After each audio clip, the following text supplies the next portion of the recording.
वक्रतुंड महाकाय सूर्यकोटि समप्रभ निर्विघ्नं कुरु मे देव सर्वकार्येषु सर्वदा। विघ्नहर्ता गणेश जी को मेरा बार बार प्रणाम है। जय बोलो गणेश महाराज की जय। जय माता दी। स्वागत है आपका मेरे इस धार्मिक चैनल माँ ब्रह्मांडी कृपा @अनीता धार्मिक ज्ञान पर। आज मैं आपको बताऊंगी कृष्ण पक्ष की चतुर्थी तिथि जो कि आषाढ़ महीने में आती है, भगवान गणेश जी को समर्पित है।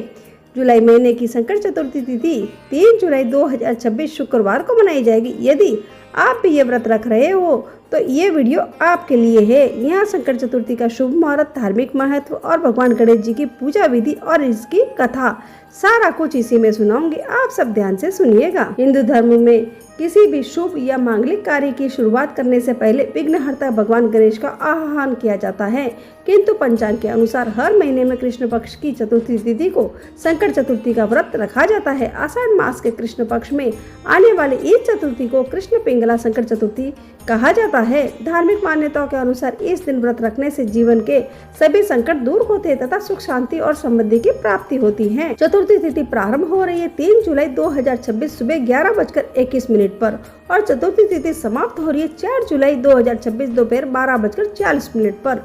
तो आपको उदय तिथि के अनुसार नहीं रखना है, क्योंकि इसमें आपको रात में चंद्र दर्शन नहीं होगी, इसलिए आपको 3 तारीख को ही व्रत रखना है। इसका चंद्रोदय रात में 9:51 पर हो सकता है, लेकिन कभी कभार कई समय पर थोड़ा बहुत 19-20 फर्क हो सकता है। संकट चतुर्थी के व्रत में रात्रि के समय चंद्र दर्शन और चंद्रमा को अर्घ्य देना अनिवार्य माना जाता है। चूँकि 3 जुलाई की रात को चतुर्थी तिथि विद्यमान रहेगी, इसलिए यह व्रत 3 जुलाई को ही रखा जाएगा। कृष्ण पिंगला चतुर्थी के दिन भगवान गणेश कृष्ण पिंगला के स्वरूप की पूजा की जाती है। जो भक्त इस दिन श्रद्धा और विधि विधान से व्रत रखते हैं उन्हें भय, भ्रम और मानसिक अशांति से मुक्ति मिलती है तथा जीवन में सुख समृद्धि का आगमन होता है। कहा जाता है कि इस विशेष दिन भगवान गणेश स्वयं अपने भक्तों के सभी दुखों और विघ्नों को दूर करने के लिए पृथ्वी पर विचरण करते हैं। अब मैं आपको चतुर्थी तिथि का पूजा विधि बताती हूँ। सुबह ब्रह्म मुहूर्त में उठकर स्नान करें और स्वच्छ वस्त्र धारण करें। इसके बाद हाथ में जल लेकर भगवान गणेश के समक्ष व्रत का संकल्प ले। दिन भर फलाहार करें या अपनी श्रद्धा अनुसार आप व्रत का पालन करें। पूजा स्थान पर भगवान गणेश की प्रतिमा व चित्र स्थापित करें। उन्हें लाल पुष्प, अक्षत, चंदन और प्रिय दुर्वा अर्पित करें। गणपति बप्पा को मोदक या बूंदी के लड्डू का भोग जरूर लगाएं। इसके बाद ओम गण गणपते नमः मंत्र का जाप करें। संकट चतुर्थी के व्रत की कथा अवश्य ही सुननी चाहिए और फिर गणेश जी की आरती करनी चाहिए। रात्रि में चंद्रोदय के बाद चंद्रमा को जल और दूध से अर्घ्य अर्पित करें। चंद्रदेव की पूजा करने के पश्चात ही अपना व्रत खोले। चलिए अब मैं आपको इसकी कहानी सुनाती हूँ, आप सब ध्यान से सुनिएगा। एक समय की बात है जब माता पार्वती ने पुत्र गणेश से पूछा कि हे पुत्र, आषाढ़ कृष्ण चतुर्थी को किस गणेश के स्वरूप की पूजा की जाती है और इस व्रत का क्या विधान है वह मुझे बताओ। तब गणेश जी बोले कि हे माता, आषाढ़ कृष्ण चतुर्थी पर कृष्ण पिंगल नामक गणेश की पूजा करने का विधान है। इसकी कथा इस प्रकार है। हे महाराज, द्वापर युग में महिष्मती नगरी में एक महिजीत नामक राजा हुआ करता था। वह राजा बड़ा ही पुण्यशील और प्रतापी था। वह अपने प्रजा का पालन एक पुत्र की भांति किया करता था, किंतु वह राजा ही अभागी था। वह निसंतान होने के कारण अपने राजमहल में ही वो अपने आप को उदास महसूस करता था। उसे एक राजा की वैभवशाली जीवनी बिल्कुल भी नहीं पा रही थी। वेदों में लिखे वचनों के अनुसार एक निसंतान राजा का जीवन व्यर्थ माना गया है। वेदों में यह भी स्पष्ट लिखा है कि एक निसंतान जब अपने पितरों को जल दान करता है तो उसके पितर उसे गर्म जल की भांति ग्रहण करते हैं। इसी में राजा का बहुत सा अमूल्य समय बीत गया। राजा ने पुत्र प्राप्ति के लिए बहुत से यज्ञ किए, दान भी दिए, लेकिन उसे पुत्र की प्राप्ति नहीं हुई। उनकी जवानी ढल गई और बुढ़ापा आ गया, लेकिन उन्हें संतान प्राप्ति नहीं हुई। एक दिन राजा ने इसी संदर्भ में विद्वान ब्राह्मणों और प्रजाजनों को परामर्श देने के लिए सभा में बुलाया। बड़ी सभा में राजा ने अपना वृत्तांत सुनाना शुरू कर दिया। राजा बोले कि हे विद्वान ब्राह्मणों और मेरे प्रजाजनों, हम तो संतानहीन ही रह गए। अब हमारी गति का क्या होगा। मैंने अपने पूर्व जन्म काल में एक भी पाप कर्म नहीं किया है। मैंने सदैव अपनी प्रजा का पालन पुत्र की बातें ही किया है, कभी भी उन पर अत्याचार भी नहीं किया और न ही इनका धन अर्जित किया है। मैंने चोर और अत्याचारी डाकुओं को दंडित किया है। मैंने सदैव अपने इष्ट मित्रों की भोजन की व्यवस्था की है। गो और विद्वान ब्राह्मणों एवं शिष्ट पुरुषों का आदर सत्कार किया है। फिर भी मुझे संतान प्राप्ति क्यों नहीं हुई? मैं चिंतित हूँ। मैं इसका क्या कारण समझूं? चिंतित राजा को सांत्वना देते हुए ब्राह्मणों ने कहा कि हे महाराज, हम सब भी तो वही प्रयत्न करेंगे जिससे आपके वंश की वृद्धि हो। इस प्रकार बोलकर सभी विद्वान ब्राह्मण और प्रजाजन कोई युक्ति सूझने लगे। नगर में सभी लोग राजा के वश में वंश की वृद्धि के लिए विद्वान ब्राह्मणों के साथ वन की ओर प्रस्थान कर गए। वन में विचरण करते हुए उन्हें एक सिद्ध महात्मा के दर्शन हुए।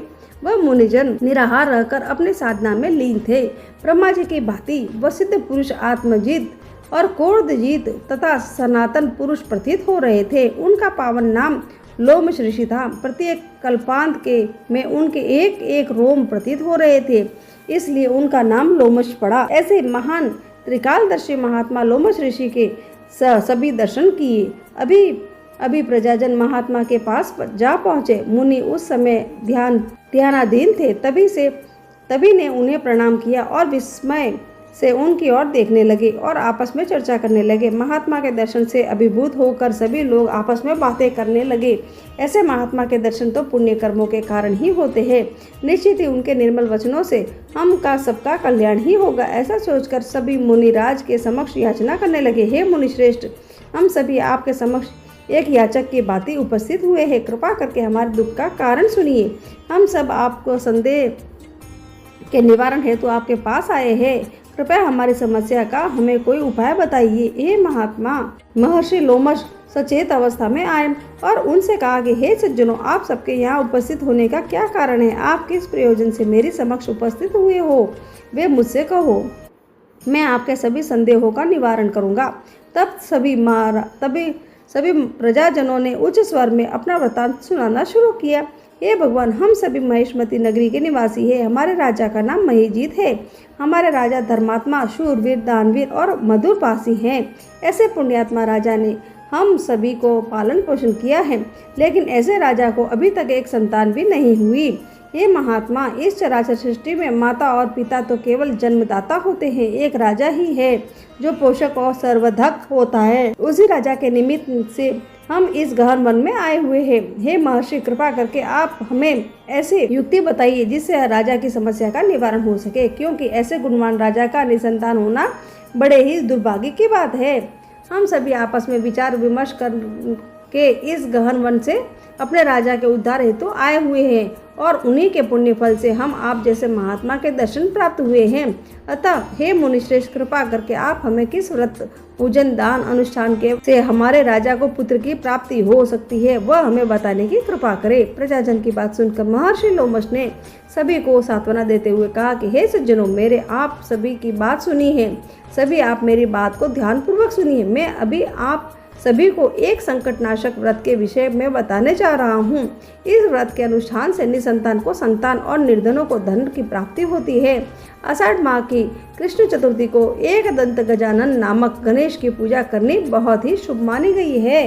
राजा को श्रद्धा पूर्वक इस संकटनाशक व्रत का अनुष्ठान करना चाहिए। साथ ही साथ विद्वान ब्राह्मणों को सुरुचि भोजन करवा के उन्हें वस्त्र अलंकार दान देने चाहिए। गणेश जी की कृपा से निश्चित रूप से उन्हें संतान प्राप्त होगी। महर्षि की बात सुनकर सभी लोग बद्ध होकर वहां से उठ खड़े हुए। महात्मा को दंडवत नमस्कार कर के सभी लोग अपने नगर को लौट आए। नगर में लौटते ही सभी प्रजाजनों ने राजा के समक्ष जाके वन में घटित सभी घटना का वृतांत सुनाया।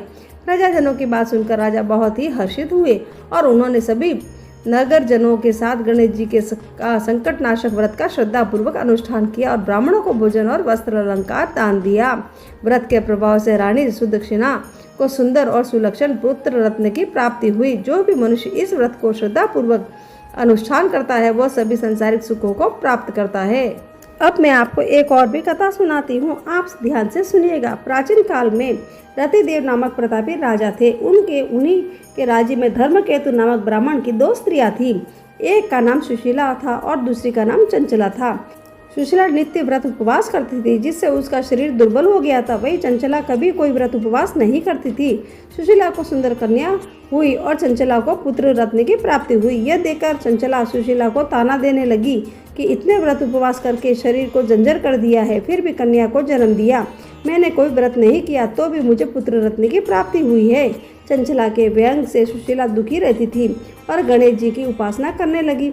जब उसको संकटनाशक गणेश चतुर्थी का व्रत किया तो रात में गणेश जी ने उसे दर्शन दिए और कहा कि मैं तुम्हारी साधना से संतुष्ट हूँ। वरदान देता हूँ कि तेरी कन्या के मुख से निरंतर मोती और मूंगा प्रवाहित होते रहेंगे। तुम सदा प्रसन्न रहोगी। तुम्हें वेद शास्त्र का ज्ञाता पुत्र भी प्राप्त होगा। वरदान के बाद बेबी कन्या के मुख से मोती और मूंगा निकलने लगे। कुछ दिनों के बाद एक पुत्र भी हुआ।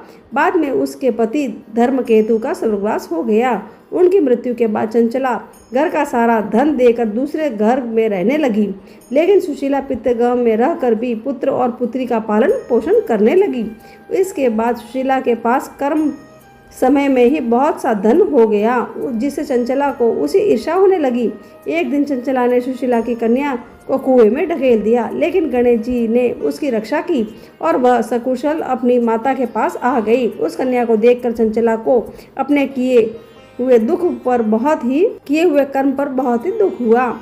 उससे सुशीला ने माफी मांगी। इसके बाद चंचला ने भी कष्ट निवारक संकट नाशक गणेश जी का व्रत किया। चतुर्थी के दिन चंद्र दर्शन को बहुत ही शुभ माना जाता है। चंद्रोदय के बाद ही व्रत पूर्ण होता है। मान्यता है कि जो व्यक्ति इस दिन व्रत रखता है उसकी संतान संबंधी समस्याएं भी दूर होती है। अपयश और बदनामी के योग भी कट जाते हैं। हर तरह के कार्यों की बाधा दूर होती है। धन तथा कर्ज संबंधी समस्याओं का समाधान भी होता है। इस प्रकार मेरी दोनों कहानियाँ पूरी होती है। जो भी भक्त श्रद्धा और विश्वास से संकट चतुर्थी का व्रत करता है, भगवान गणेश उसके सभी विघ्न दूर करते हैं और घर में सुख समृद्धि आती है और सभी मनोकामनाएं पूर्ण होती है। यदि आपको ये वीडियो पसंद आया हो तो इसे लाइक करें, अपने परिवार और मित्रों के साथ शेयर करें और हमारे चैनल को सब्सक्राइब करना मत भूलें। कमेंट में जरूर लिखें ओम गणपते नमः, गणपति बप्पा मोरिया, मंगल मूर्ति मोरिया। जय श्री कृष्ण, जय माता दी।